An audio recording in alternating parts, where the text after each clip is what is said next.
Are we rolling? Are we going here? Let's go. Oh. I just said we're rolling.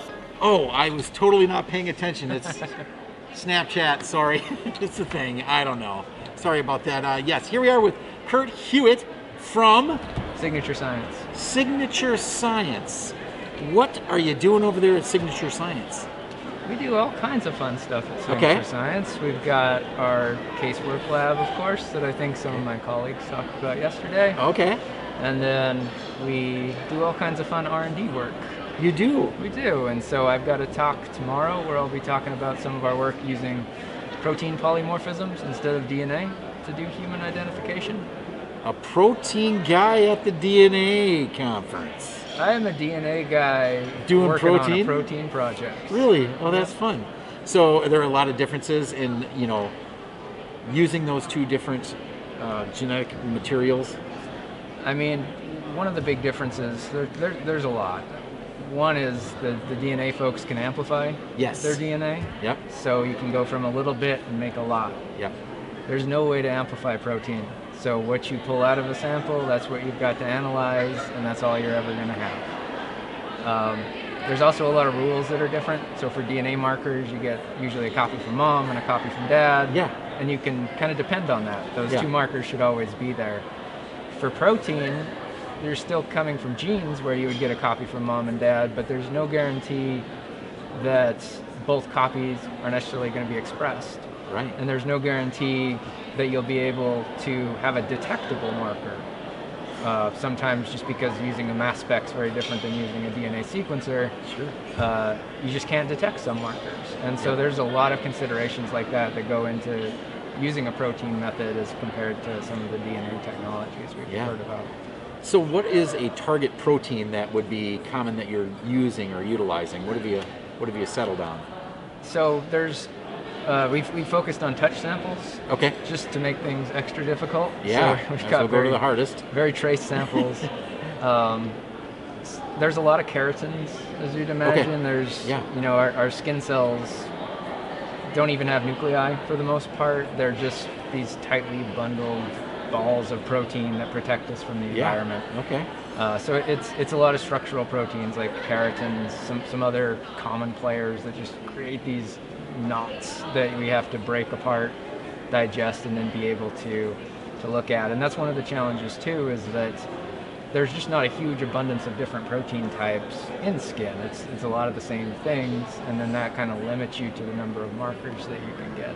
Correct. Are you lysing those with lysosome? Is that the preferred method, or are there other protein purification type things that I'm not thinking of that would be better? So one of the limitations we were aware of, really thinking on the DNA forensic side of things, is if we develop a method for our project that requires a forensic lab to validate a new technology, or worse, to give up a little bit of the DNA from a touch sample, even though quite often touch samples don't really yield enough DNA to be useful. If we do that, no one's ever going to use it, because DNA is always going to be the gold standard, even if you suspect you won't get it. And so we ended up using just a slightly modified manual extraction method that all the DNA labs use. And that allows us to get both the complete DNA yield, if there is DNA in the sample, and then go back and harvest the protein off the column.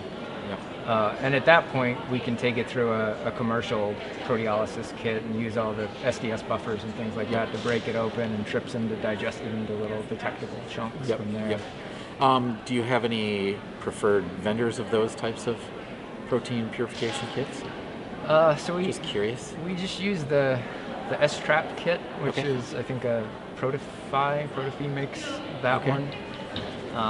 And that's just a simple column-based process as well. Sure. Are you packing your own columns, or are you? No.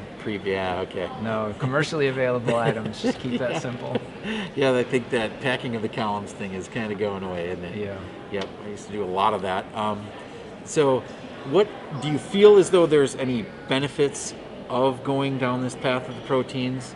I mean, are there things that you're going to be able to extract out of there that would either enhance your DNA profile or stand on its own at some point? So there are samples where you just don't get DNA back, and most of the DNA in a touch sample is extracellular. Sure. There's a little bit in the cells, but for the most part that's separate, and so you can have separate pots of protein and DNA, and people shed them at different ratios. And if a sample has been out in the sun or exposed to UV or something like that, the DNA can be degraded a little bit quicker than the protein. Sure. And so in those cases, the workflow we put together allows you to look at your DNA first. If you get a good profile, you throw that protein right in the trash. Yeah. But if you don't get something, but you've got a hypothesis you want to test, is this person in my mix or in my sample, you can then go back and ask those kinds of questions. And then the other cool thing that's come out is we've looked at a lot of mixtures of 3 individuals. Again, all touch samples, and it turns out that sometimes DNA and protein gives you different contributors. And so it seems like there's an aspect of this where it aids in mixture interpretation to some degree. That's pretty great. Now, are you going to find a way for all those labs who are purifying the DNA to keep the protein as well? Because it's kind of like a byproduct of theirs, right? They're not usually aren't keeping it. They're, disposing that at some point. Yeah, that's true. It actually gets chewed up early in the process because people are adding proteinase K to their samples. So that's one thing that we'll have to change. That's the one modification we've made is don't destroy your protein. But from there, the way we've got it set up, you can just take that protein fraction that you take away at the very end after you do your DNA elution, and then that can go in the freezer. And then you can decide later on if you need to go back to it. Yeah. So how many folks at your place are working on this project? Is it just yourself, or do you have a team that is really working on this protein aspect of things in this R&D world? So we have a whole team. I was one of the co-PIs from Signature Science. My other co-PI is a mass spec guy who can make sense of all the crazy peaks and the black magic that goes on within those instruments. Like I said, I'm a DNA guy. And so he was really key in being able to detect, we're detecting this peptide with this polymorphism in it. And then I've got a team that worked on the sample prep side of things, figuring out the best way to get the DNA out and then get the protein out. We also collaborated with Ohio State and some of their experts on mass spec, as well as University of North Texas and August Warner up there to help us with some of the forensic genomic components of the project. That's pretty cool. So tell me about ISHI 32 and ISHI in general. Have you been to many of them? I have been. I think this is my third one. Have you found that it's helpful to be here in this kind of community with the DNA people and the other folks in the genetic identity world? Yeah, I've really enjoyed this conference. It's really focused on exactly what we are interested in. Yeah. I was kind of crestfallen last year when we're in Austin, Texas. It was going to be right down the road in San Antonio. Yes. No flying, no crazy, just drive on down every day. But wasn't to be. But yeah, I've been to Phoenix and then Palm Springs. Okay. And this is my third one. Yes, yep. It's a great place for getting together with people that you haven't seen in a while. From this pandemic that we've been living through, is there one positive thing that has come out of that you now don't want to give up? Anything in your personal life, in anywhere? Is there something that you're now like, gosh, I'm kind of glad that happened because now I got this? No, I think it'd be better if just the virus just went away. Just went away. Let's just go back to normal. That would be fantastic, wouldn't it? That would really be something.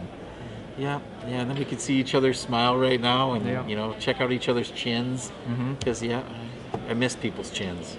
There've been some people that during the kind of lull this summer finally saw them with their masks off. Yeah. So, wow, you don't look like I thought you looked. Yeah, I hired people during that time, right? And I didn't see them for, 5-6 months. never saw their whole face. Yep. So yeah, that's an interesting thing. Yep. So if you were going to associate yourself with a Disney character, which Disney character do you feel like represents you? I identify a lot with Wally. Yeah, I love Wally. Why Wally? I find myself kind of in awe of the natural world sometimes, like him. He just enjoys seeing amazing things, Yeah. but he also tends to be really oblivious about things and doesn't really know what's going on. So I have a lot of moments like that too. That's spectacular. It's the first Wally I've heard. I love it. Are you looking forward to going to Disney tonight? Yes, that's going to be a lot of fun. It's going to be a lot of fun. Have you been there before? It's been a while, and I actually brought my family out, and they've been having fun at Disney, and they got to go to the Animal Kingdom yesterday, and I was here, so now tonight I can rub that in for them. Yes, as you ride Flights of Passage over and over and over and over and over. Yep. Till you're so happy you can't stand. Did they ride that ride? They did. They Yep. did. Did you get a report? They gave it good reviews. It's pretty high up there in the... Yeah, that's a good thing to do. Well, I'm just telling you, it's so great to get to talk to you, Curt, and I hope to see you again at Issue 33, Washington, Absolutely. D.C. next year. Yep. All right, well, have a great rest of your time, All right, and I'll thank talk you. to you again later. All right. All right, thanks, Curt. Thank you.